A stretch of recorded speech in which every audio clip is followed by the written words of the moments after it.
Imagine purposely setting up the release date of Barbie the same day as Oppenheimer to cripple the film, but in doing that, you don't only mutually help one another, you accidentally attain the goal of creating a cinematic event. A cinematic event that started off solely as a meme, but rapidly became one of cinema's biggest rivalries in history. Ladies and gentlemen, this is Barbie versus Oppenheimer. Not your Barbie girl, I'm living in my own world. I am plastic, call me classic. You can't touch me there, you can't touch my body Now I am become death, the destroyer of worlds. 4, 3, 2, 1.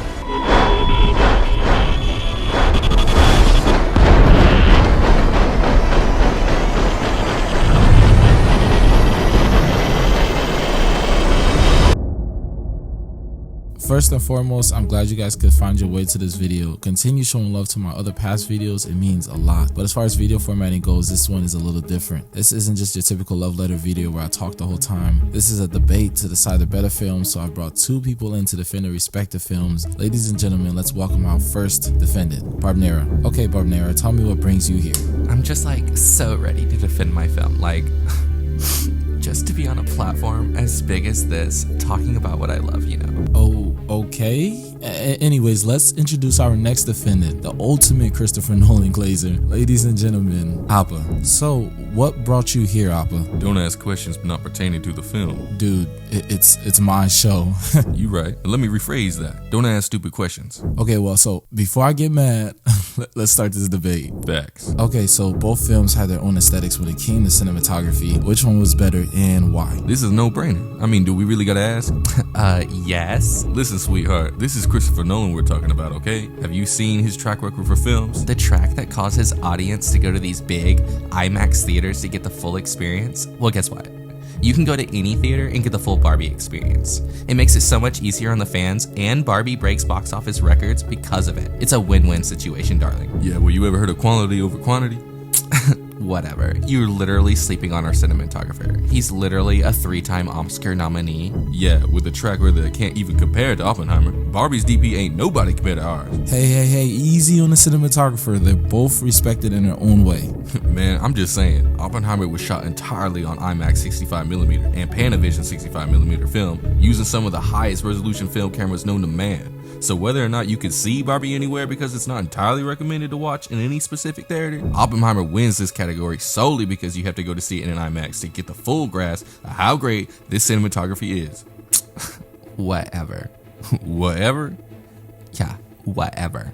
Whatever. Whatever. Okay, enough with the whatevers. Okay, so we can all agree that plot is a key element in film. As far as plot goes, without spoilers, who did it best, Barbie or Oppenheimer? Well, Appa is gonna say whatever he wants about Barbie, but I just want you to know that at least the runtime for Barbie made sense. Oppenheimer felt like a marathon. Like, oh my god, there was too many fluffs in those 3 hours. I was literally sleeping. At least Oppenheimer did what it was supposed to do in those 3 hours. All Barbie was focused on its comedy-centric plot to carry the story, yet it didn't focus too much on that comedy.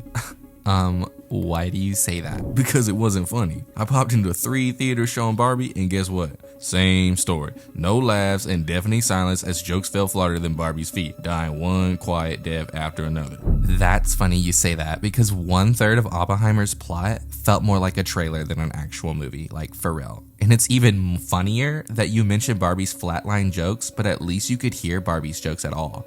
Oppenheimer was dialogue heavy, and I couldn't even hear half of it. Maybe you just deaf. Maybe you're just too busy doing tricks on Christopher Nolan.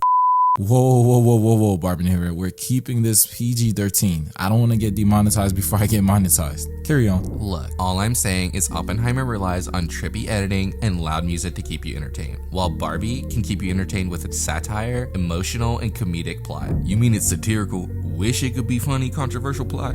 The only thing controversial between these two movies is Nolan's idea not to showcase the atomic bombing being dropped on Hiroshima and Nagasaki. Well, Oppenheimer is a character study about Robert Oppenheimer. Oppenheimer was not there to see the atomic bombing in full effect on mankind, therefore it would deliberately sabotage the plot. Good point. Whatever. But it was still underwhelming. That's sassy. So I got a question for Barbnera. You mentioned Barbie plot being emotional. Would you say that it caught you by surprise, and how did that surprise serve the film? Well, not really. I knew there would be parts of the plot that would be emotionally driven. I'd say the emotional parts is what makes Barbie better. Well, that leads me into my next question. Is Barbie more emotional than Oppenheimer? To elaborate, which film emotionally sticks with you the most when you get in the car and you gotta drive back home from the theater? Obviously, Barbie. There ain't no way you say that when we're talking about a comedic film versus the man who created the freaking atomic bomb. Do you know how horrified this film left people?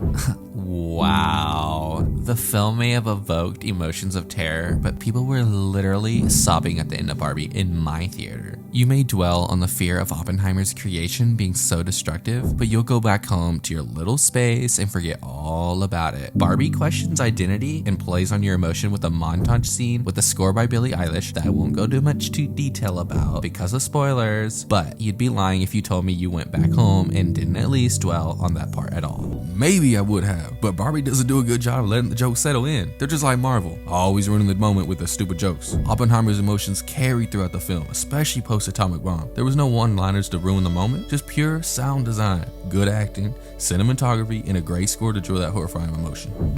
Great points, both of you. But for time's sake, let's move on to our final two questions in this debate. Okay, so as far as characters go, Definitely Oppenheimer. you didn't let me finish. I didn't have to. Have you seen Oppenheimer's cast? Far more superior casting than Barbie? Okay, I can agree, but we're talking about characters, not actors. Can you name a single character in the film besides Oppenheimer? Easy. Matt Damon, Robert Downey Jr. That is my point exactly. You can't name the characters because they aren't that memorable compared to Barbie's. Well, if you know your history, that shouldn't matter. If you don't know your history, that should matter. I've watched historical films where I didn't exactly know the history before I watched the film, but left the film feeling way more connected or some strong emotion with the characters. Why do you think you don't feel connected to Oppenheimer characters? There's like way too much information to process. You're too busy playing catch up while all these scientists are being introduced and you're like, bro, what?